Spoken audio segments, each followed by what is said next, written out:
the position there, so 11 o'clock position, sorry, 1 o'clock if you're left-handed, and just check the height, and that sort of seems like a nice sort of size for Jill. So just to get an idea of what it feels like. Thank you, Jill. Smell them in. Now, can I just get you to just pour some water in there? So it's important that the kettle is just freshly boiled. Thank you. Wonderful. I just a little bit more actually. Thank you. It has to be really quite warm.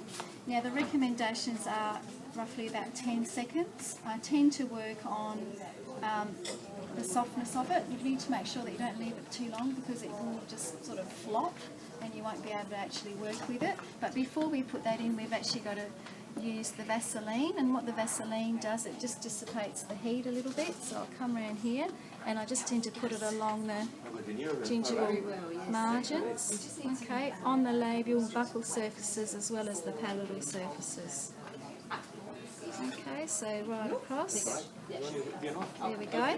Alright, so remember to do that beforehand. And here, so we're going to put, just bring that closer to you, put that in the water, and you need to keep it immersed. Okay, and we need to work very quickly. So it's roughly about 10 seconds, so keep an eye on the clock. Just got to watch that it doesn't get caught on the sides of the bowl. It can stick to the sides of the bowl. And you can see it's sort of starting to shrink, and you know that it's just about there. Yeah. And that's actually ready. So just get rid of any excess water, okay? And it'll work really quickly now. So I'm just going to position the anteriors. Remember that you're centering the midline, making sure the lip sits right on the top, and making sure you're pressing on the anteriors. And I'm just trying to support her neck a little bit, which will be great. I'm going to get you to bite together for a second. I'm just going to run my thumb and my index finger all the way around. And now this is where Jill has to practice her suction. Okay? And this is really important that the patient understands that they're making sure they're sucking it up onto the teeth. Okay? And you'll get the imprints of the teeth on the actual blank.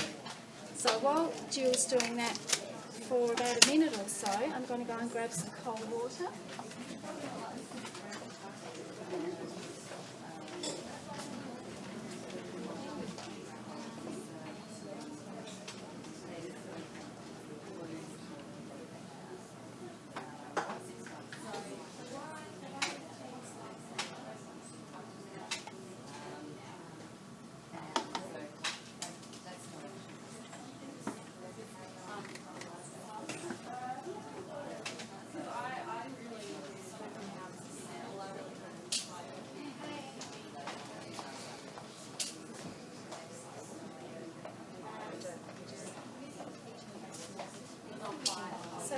Sure that it was centered with the midline, that I positioned the posterior teeth first.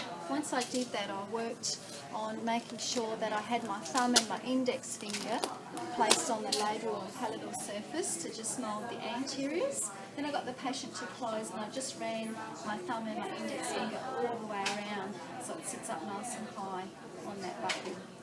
It's certainly a little bit different to the masterclass one of last week.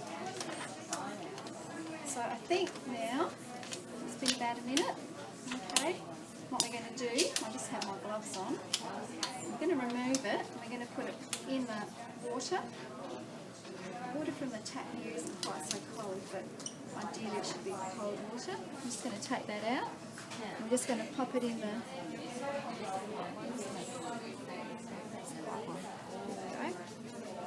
cold water.